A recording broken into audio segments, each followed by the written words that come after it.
भर में लोगों से कहना चाहता हूं, कम मेक इन इंडिया।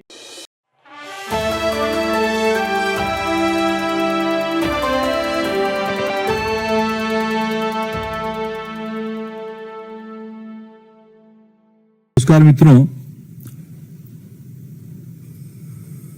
इंडी गठबंधन के लोग और विशेष करके कांग्रेस पार्टी की नेता राहुल गांधी जी जो आए दिन संविधान की दुहाई देते हैं, इन दिनों में देश देख रहा है सबसे संविधान विरोधी काम कोई कर रहा है तो उसकी सरगना श्री राहुल गांधी जी हैं।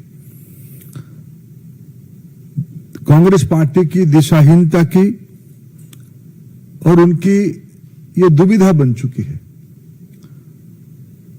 एसआईआर, चुनाव आयोग, चुनाव की प्रक्रिया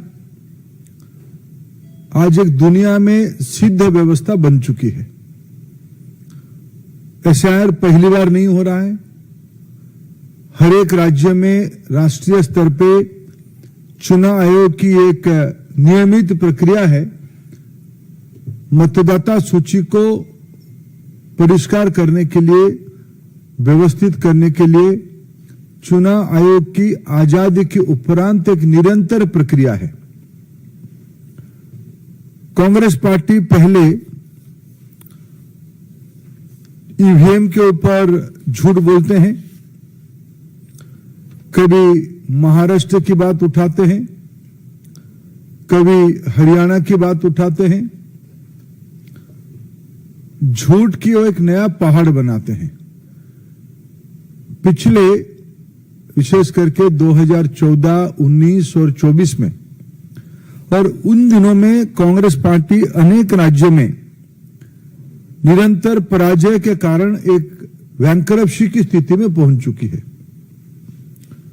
कोई स्पष्ट मुद्दा हाथ में नहीं है, कोई नीति नहीं है। एक रिएक्शनरी फोर्स के नाते ये लोग अपने राजनीतिक कार्यकलाप बना रहे हैं।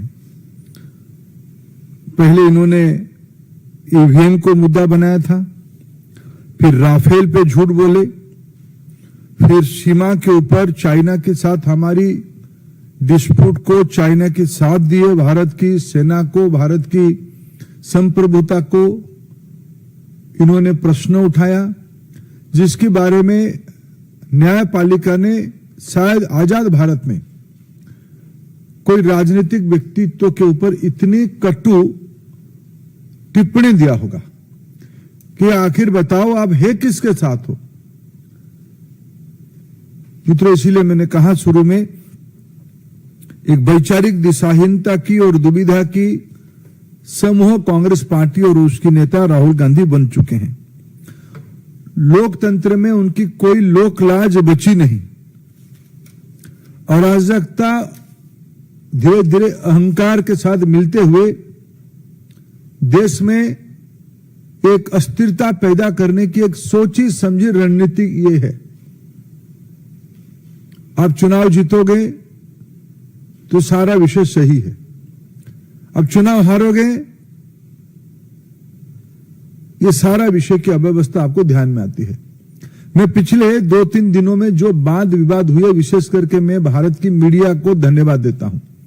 उन्होंने फैक्ट चेक कर करके लगभग सभी टीवी चैनल्स ने राहुल गांधी जी की एक एक झूठ को प्रमाण आधारित बेनकाब किया है, पर्दाफाश किया है। जिनको टेक्नोलॉजी के बारे में, जिनको चुनाव आयोग की प्रक्रिया के बारे में, जिनको देश के बारे में सामान्यतम ज्ञान नहीं है, कांग्रेस पार्टी की और विरोधी की वोट बैंक की राजनीति ही सिर्फ राजनीति बची है। घुसपैठियों को वोट दाता बना के, वोटर्स बना के वो अपनी राजनीतिक रोटी सेकना चाहते हैं। चुनाव आयोग ने एक संवैधानिक व्यवस्था, निष्पक्ष व्यवस्था के नाते जब इनको सही बात बताती है तो वे चुनाव आयोग को भी ध्वस्त करने के लिए कहते हैं हम आटम बम गिराएंगे, चुनाव आयोग बिखर जाएगा। ये भाषा हमारी प्रतिद्वंदी देश कहते हैं। बड़े बड़े शक्ति जो भारत की प्रजातंत्र को विखारना चाहते हैं, उन्हीं की यह भाषा है जो आज नेता प्रतिपक्ष की भाषा बनी है। मित्रों, मैं आपके माध्यम से देश के सामने इस विषय को फिर दोहराना चाहूंगा। आपको मुद्दा पे अटकनी चाहिए, मुद्दा आधारित राजनीति करनी चाहिए। सिर्फ घुसपैठियों की मन में डर पैदा करके, किसी वर्ग के मन में डर पैदा करके आप न प्रधानमंत्री नरेंद्र मोदी जी की नेतृत्व, न देश की जनता की फैसला या देश की संवैधानिक व्यवस्था को आप बिखार सकते हो, आप उसको तोड़ सकते हो। कांग्रेस पार्टी को फिर मैं अपील करता हूं, समूचे विरोधी को मैं अपील करता हूं, आपको संसद में जो विषय उठाना है वो आप उठाइए। आपने ऑपरेशन सिंदूर के बारे में चर्चा के पहले बहुत हवा खड़ा किए थे। संसद में जब चर्चा हुई, आपके पास मुद्दा ही नहीं था। आपको देश ने देखा। आप अप्रजातांत्रिक, आप लोक विरोधी, इस स्थिति से बाहर आके आप देश हित में आपकी भूमिका विरोधी के नाते आपकी अपेक्षा है, आप उसमें लगो। और मैं कांग्रेस पार्टी की इस अराजकतापूर्ण दिशाहीनता के बारे में गंभीर चिंता प्रकट करता हूं। ये आखिर कहां तक देश के प्रजातंत्र को ले जाएंगे, जो लोग फिर आए दिन संविधान की किताब लेके घूमते हैं। क्या भारत की संवैधानिक संस्थाओं को तोड़ने के लिए उन्होंने मन बनाया? मैं उसको कठोर से कठोर शब्दों में निंदा कर, ये कोई प्रदर्शन या अराजकता करना चाहते हैं। ये कर्नाटक में गए थे, 2 दिन पहले रैली करके कुछ विषय उठाए। कर्नाटक की चुनाव आयोग की जो ऑफिसर है, उन्होंने कहा अगर इसी विषय को आप कहना चाहते हो तब आप एक एफिडेविट के माध्यम से बताओ। कुछ दिन पहले उनकी सहयोगी बिहार में इस प्रकार के बेबुनियाद विषय उठाए थे। वहां के चुनाव आयोग ने कहा कि इस विषय जो कह रहे हो, उन्होंने खुद के बारे में कहा था कि भाई मेरे नाम कट गया। चुनाव आयोग ने त्वरित उनके नाम कहां है दिखा दिया। इन्होंने देश में महाराष्ट्र में भी ऐसे विषय कहा था, तब चुनाव आयोग ने कहा था कि आप इसको एफिडेविट करके बताओ। चुनाव आयोग आपकी घर की व्यवस्था नहीं है, ये आपकी दफ्तर नहीं है, एआईसीसी की दफ्तर नहीं है। ये भारत की संवैधानिक व्यवस्था की एक प्रमुख स्तंभ है, जिसकी लोहा पिछले 7-8 दशक में देश ने देखा है, दुनिया ने देखा है। आप जो आरोप करते हो, आपको संविधान में रत्ती भर विश्वास होता तब आप एफिडेविट देते, चुनाव आयोग के सामने अपनी बात रखते। अब गाली गुलज करके, अराजकता पैदा करके देश में एक अशांति की माहौल बनाने का प्रयास कर रहे हो। मैंने कहा कि देखिए, प्रजातंत्र में एक प्रतिनिधि होता है। हमारे देश में 140 करोड़ जनता है। आखिर लोग विधानसभा में चुनते हैं। विधानसभा तो उस राज्य की जनता की नहीं बनती है, प्रतिनिधियों की बनती है, चुनाव से बनती है। लोकसभा में आज हम सदस्य हैं, राज्यसभा हम सदस्य हैं। लोकसभा राज्यसभा में तर्क करना, वितर्क करना, विषय उठाना, उसकी एक प्रक्रिया है। चुनाव आयोग भारत की एक संवैधानिक व्यवस्था, उसको कोई भी मिल सकता, कोई मिलते हैं, सामान्य वोटर भी मिलके जाते हैं। आजकल टेक्नोलॉजी के जमाने में चुनाव आयोग के सामने उनके पोर्टल में कुछ विषय रखो तो तुरंत उसकी उत्तर भी आती है, वोटर्स के संबंध में और कोई जानकारी के संबंध में। अगर विरोधी पक्ष आज उनको मिलना चाहते थे, शायद मैं अभी तक आते तक, मैं तो चुनाव आयोग हूं नहीं, चुनाव आयोग उसकी स्पष्ट करेगा, लेकिन मैं आप लोगों के माध्यम से, मीडिया के माध्यम से जितना जान रहा था, अभी यहां आने तक उनको चुनाव आयोग ने 30 प्रतिनिधि को मिलने की अनुमति दिया है। अगर आप उस प्रतिनिधि ना जाके आप एक समूह खड़ा करके फोटो ऑप करना चाहते हो तो आप ही के पास उत्तर है।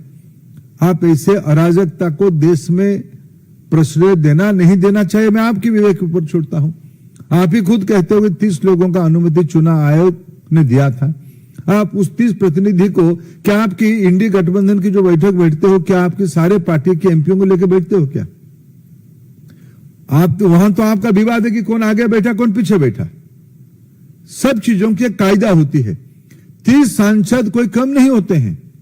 हर एक पार्टी के प्रतिनिधि तो आपके पास, जैसे चुनाव आयोग ने दिया है, ऐसे मैंने अखबारों, टीवी के माध्यम से जानकारी लिया अभी।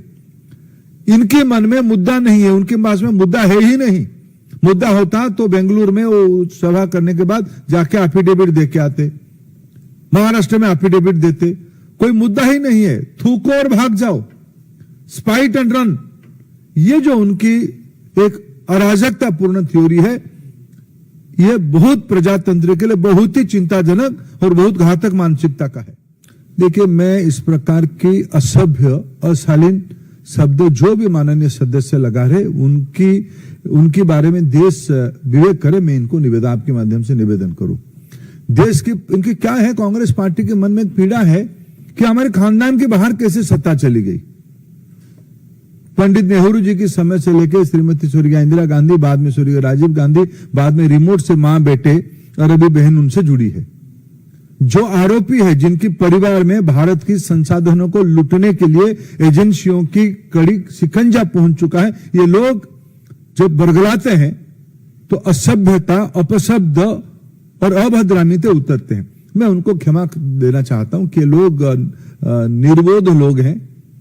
जो व्यक्ति चोरी करे और सीना चोरी करे, इस प्रकार की, जब मैं समझ सकता हूं, जब उनके परिवार के लोग, आत्मीय लोग भारत के संसाधनों को लूटने की मामले में जेल की सलाखों तक पहुंचेंगे, कोई बेल में है, कोई जेल की जाने के इंतजार में है।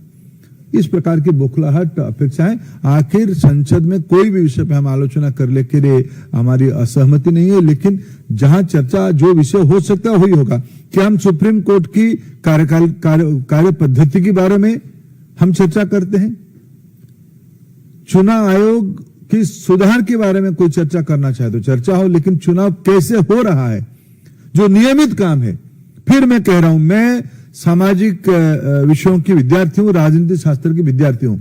पिछले 40 साल से भारत की चुनाव में मैं कार्यकर्ता के रूप में काम कर रहा हूं। मतदाता सूची में नाम जुड़वाना और कटना आजादी के उपरांत की प्रक्रिया है, चुनाव आयोग बनने के बाद ही प्रक्रिया है। मैं 40 साल से एक बूथ स्तर के कार्यकर्ता के नाते कई बार नाम जुड़वाया हूं, कई बार जो गलत नाम जुड़ जाता है कहीं से, मैंने कटवाने का अर्जी दिया हूं। आज भी चुनाव आयोग ने यह स्पष्ट रूप में कहा है कि जहां जहां एसआईआर हो रहा है, जो सही व्यक्ति कट गया है वो आए, हम उनको जोड़ने की अपील की व्यवस्था है। मैं राहुल गांधी जी को चुनौती देता हूं, समूचा विपक्ष को चुनौती देता हूं। अभी एसआईआर बिहार में चल रहा है, अगर वो इतना राजनीतिक सक्रिय कार्यकर्ता है, उनके पास उनकी पार्टी की बीएलए है, उनकी पार्टी के संगठन अगर है तो है, नहीं है किराए पे लिए तो अलग बात है। अगर है, राहुल गांधी खुद जाए बिहार में, अभी भी टाइम बचा है। जिन लोगों को कहते हैं नाम काट दिया, उनकी एक भी नाम जुड़ा के आए। मेरे मानता हूं चुनाव आयोग की निष्पक्षता इतनी होगी, हमारे संविधान में इतनी ताकत है, उनके नाम जुड़ जाएगा। नाम है ही नहीं। आप चाहते हो बांग्लादेशी घुसपैठियों के नाम भरना, देश की अधिकार को आप विदेशियों के हाथ में सौंपना चाहते हो। यह आपकी निहित वोट बैंक की राजनीति है, यह आपकी तुष्टिकरण की राजनीति है। आप जोर जोर से एक विषय को, गलत विषय को एक का थिएटरिक्स करके आप जनता को भ्रमित करने का अपचेष्टा कर रहे हो। 14, 19, 24 में और अनेक राज्यों में आपको जनता ने उसके बारे में उत्तर दिया है।